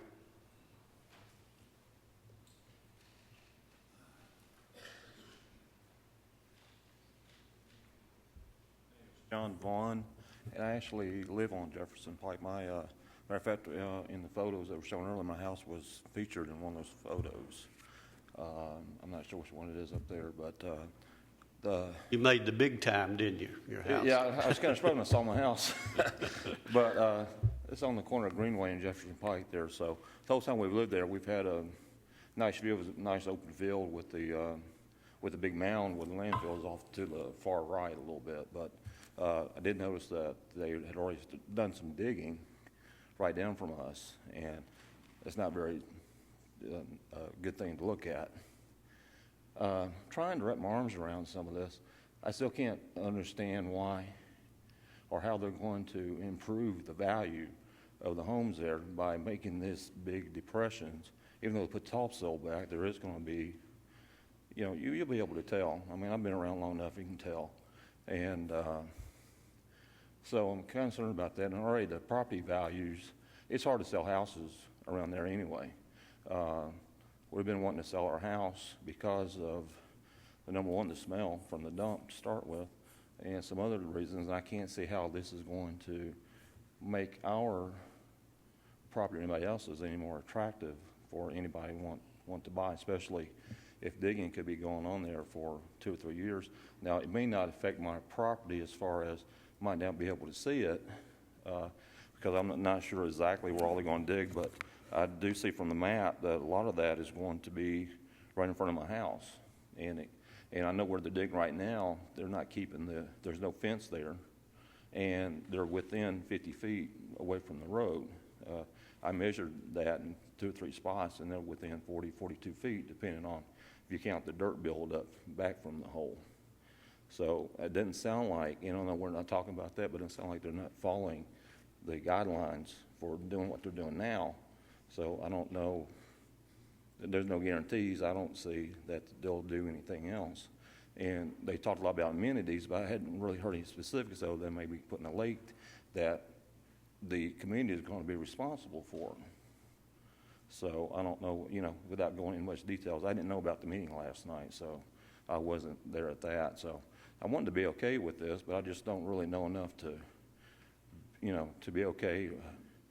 Am kind of opposed still. I haven't really made up my mind totally. I'd like to be able to do that, but knowing I've been wanting to sell my house, and it's already going to be hard to do it. I just don't feel comfortable right now knowing that all the things we're going to be doing is I don't see how it's going to help improve our property values or make it more attractive for anyone to want to buy any properties there. So. Thank you. Thank you so much.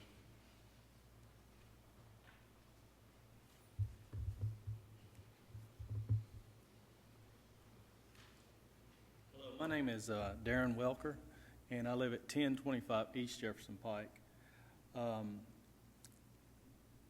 And I may not understand this completely, but at present time, the county does not regulate the burrow pits that BFI manages. Is that correct? That's correct. First of all, I would like to say that Waste Management, BFI, we'll all be glad when they're gone. I think that goes without saying. With Mr. Reeves and the burrow pit that he has or is applying for, the county would maintain and regulate that. We don't maintain it. Well, I mean, you would regulate it, and every 6 months or 9 months, whenever it come up for approval or renewal, what have you, any issues with that would be addressed at that time.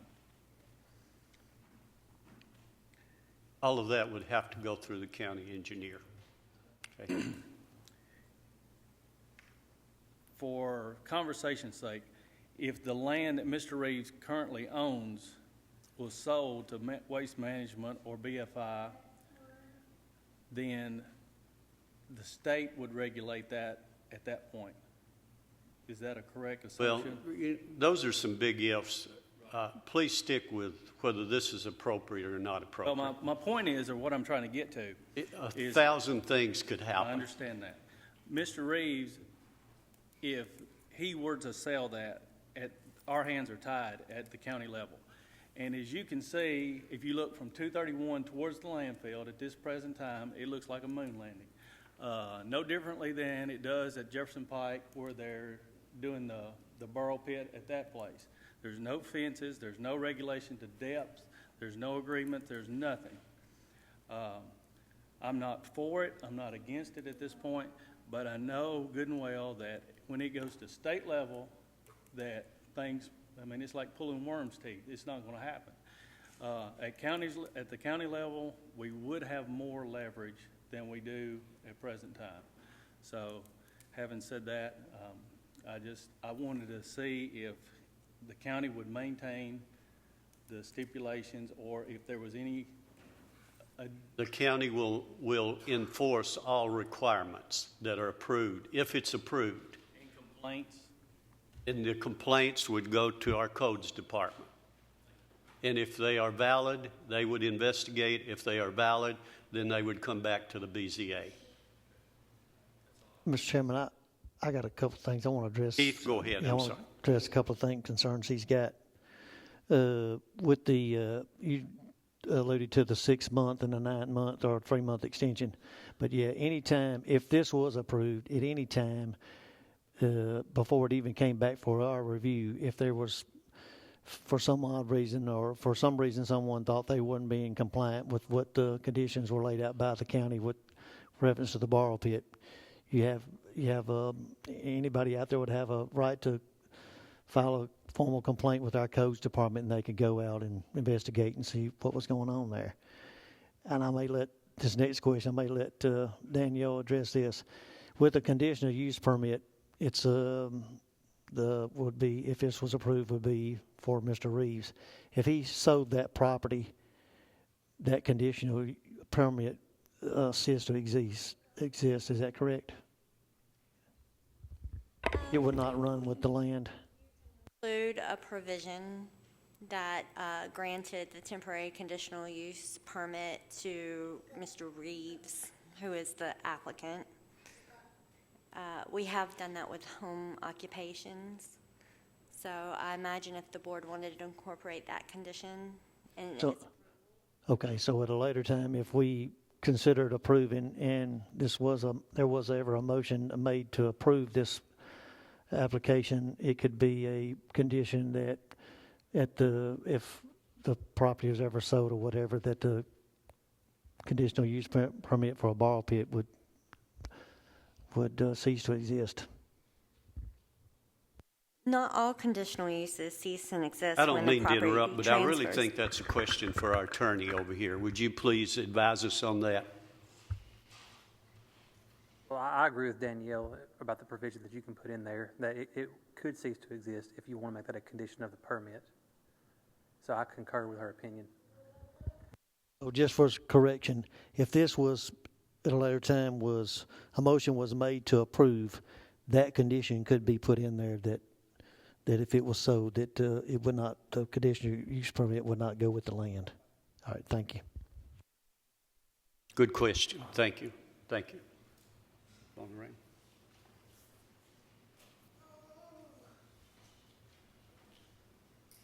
My name is Sue Got Blakely. two speakers there, right?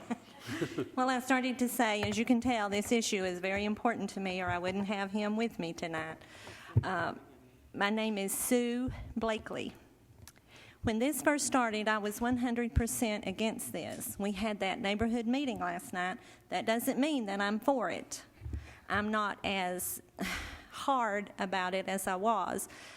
There's still a lot of things that needs to be discussed, and if Mr. Reeves will put a lot of this stuff in writing with the community, maybe. But I guess if I had to go either way, I'm still opposed until we get something definite. So I guess that's all I got to say. Thank you. Thank you. We appreciate you giving us your opinion. Anyone else? Okay. We'll close the public. Yes. I have a couple of questions for Mr. Corbett, County Engineer. Okay. Go ahead. Wait just a minute, Joe. Do we have anyone else that wants to speak on this? All right, we're going to close the public hearing at this time. Go ahead, Joe, with your question. Mr. Corbett, are they going to take this down to the rock bed? Are you familiar with the land, number one? Are you familiar with the land? Are they going to take it down to the rock bed?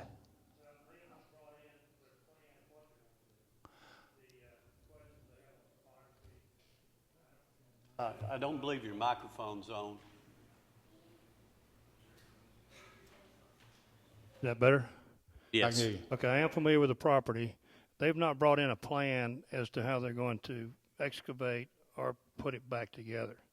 And so I don't know if that means they're going to take off 2 feet of topsoil, excavate 5 feet of clay, bring in crusher run or something, bring it back up to the original topography, or if they're going to leave a depression or not. I have not seen their plan at this point. The county, your requirement would be, though, that there would not be a pit left for water to stay in. It would be elevated where the water would run off? That's what we would work with them to attain. Now, if they go in there and dig, 30 feet down, then it'll be a serious challenge, but we're going to work with them on that if it is approved. Thank you. Okay, any other questions or comments from the board? Joe, did you have a comment? Okay. Jerry? I know that the county engineer hasn't had an opportunity to look at everything, but is there anything that about this that could increase the flood risks from the river for the residents? Well, we've looked at the topography. We've talked to the state to do the soils and stuff. There are some challenges in this whole area with sinkholes that are connected to the river. That is going to be difficult to address because of the unknowns of sinkholes. The drainage from the site will be controlled through some detention areas. There's going to be a requirement from the state. We've talked to the state. They're probably going to require a permit from the state for this operation also. So there'll be permits from us and the state looking at this. And by the state permit is a construction permit. It has nothing to do with the landfill or anything, just the fact of the size of what they're doing and that material. So we would work with them on the any runoff. There'll be a requirement for a detention area. They'll have to retain, under the new storm regulations, they'll have to retain the first inch on site and some other things that'll have to be part of their plan when they bring it forth. Thank you.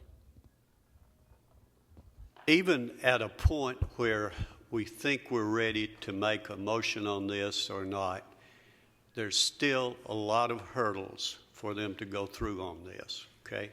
It's not just here. Now, before we, did you have some more? I got a question or two I want to ask Mr. Corbett. I think it's a concern of some folks. If this application was approved, and I think the requirements in here, they would be no closer than 150 foot of the Jefferson Pike or any place. But if the buffering and stuff like that, what kind of, just for everybody's information, what kind of buffering would we require for them to do, if any, or what? And well, when they bring in their site plan, or when they bring in the buffering proposal, we'll have to go through in conjunction with our buffering requirements I specifically, it's number of trees and that kind of stuff. I'd have to refer that to our planning area so they handle that particular portion of it. And also, one thing that they said that they were going to do would be, as far as dust control and stuff like that, would periodically, would somebody from the county engineering's office or codes or continues to go out there and monitor that daily or weekly or? Our requirements on monitoring the site would actually be on a monthly basis. But what we do is, as our inspectors in the area, they monitor it. And if we get telephone calls about dust, then we go out. And it's a matter of looking at their schedule, how often they're going to water it down and stuff. It'll be a lot easier, say, in the fall when we have a lot of rain than it would be in June and July when it's hot and dusty everywhere. We have the same problem with our subdivisions and other projects that are going on. Thank you, sir. Any other questions, comments? Now, this is a little bit tricky. I want everybody to try to understand. And Danielle, I want you to go over there. It seems like there was a technical problem which we've referred to a deferral on this. This was not something that the county, that we came up with, the Board of Zoning Appeals, but there was a technical problem that came out of Danielle's office. Would you please explain that again of what happened? The application was completed with an address point 950 East Jefferson Pike, and that essentially is the area where the property is located. The property does not have an address point. The correct tax map and parcel number were completed in the application, and both the address and the tax map and parcel number were used in preparation of the public notice materials. However, just in an abundance of caution, we are going to re-advertise and just indicate that the property is located in the vicinity of 950 East Jefferson Pike. Everyone we spoke with knew exactly what property was being, affected by the application. The maps that were included in the notices clearly identified that it was the 200-acre parcel. However, we just do not want any action that is taken by the board to be questioned. And so we are going to re-advertise it either with a newly established point or the block that it's located within on East Jefferson Pike, and for the September 12th hearing. And I would imagine that anyone who, was not present tonight would be able to speak, and then the board could take action then. If that's your pleasure, if you decide to make a motion to defer. Now, so I just want to make sure if we're going to re-advertise it and for it to be on for next month's agenda, so then at that time, we could still, if there's some folks that did speak, and there would still be another public hearing, and maybe during this 1 month period or so here, this may give Mr. Reeves a chance to go out there and address and talk to some of those folks that some concerns that they may still have, and maybe had the opportunities the ones that did last night. So, but there will be an opportunity for them to come for a public hearing again. Correct? That's correct. All right. Thank you. Any other comments or questions? I'll entertain a motion on this. Mr. Chairman, I'll make a motion to defer to the September meeting. Second it. We have a second. The Twin Joes. Did you get that? We're going to call a roll on this, please.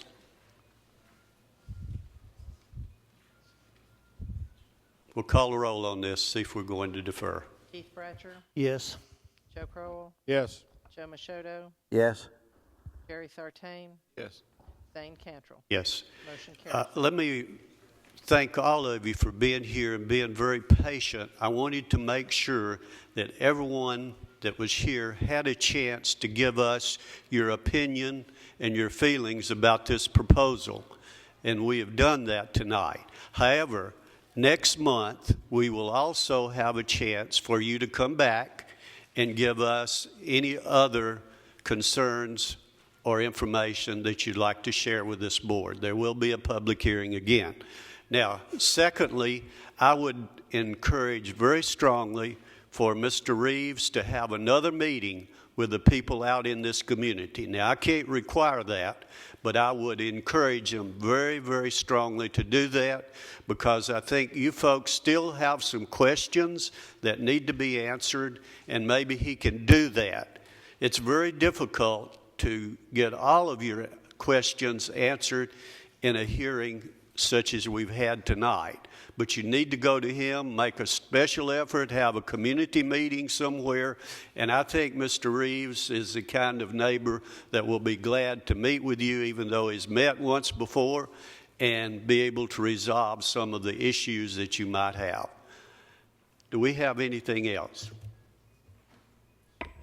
Anything else? We have an item under other business. Yes. Tell us about that. Last month at the July hearing, the board considered application 2011-40 filed by Derek Wieselich involving the property located at 4743. And the board took action which resulted in the denial of Mr. Wieselich's request. And once the meeting had passed, the following day we were contacted and was asked what, were their options, could they go before the board again. We have time limitations on submittal of conditional use requests. involving the same property and same requests established in our zoning resolution. However, in the Board of Zoning Appeals bylaws, it provides for the opportunity for an applicant to request a rehearing of their application. And you have received a memo from staff that includes the section of the bylaws that applies to this particular scenario that we're going through now.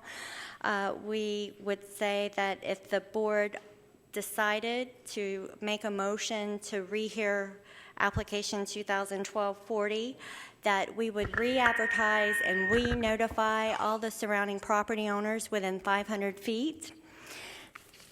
In addition to the memo, you received a letter from the applicant explaining in more detail what their request involved, and some photos submitted by the applicant. So it's up to the board, and I don't know if he is here or not. So.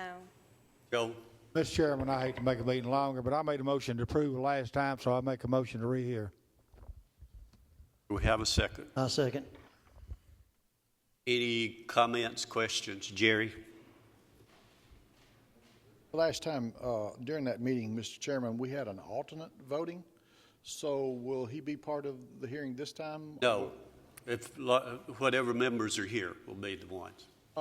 Because he had the benefit of hearing the proposal, and a voting member here today did not. Well, if we move to rehear this, we'll go through the same procedure again. So whatever members are here will be the ones that hear it. Okay?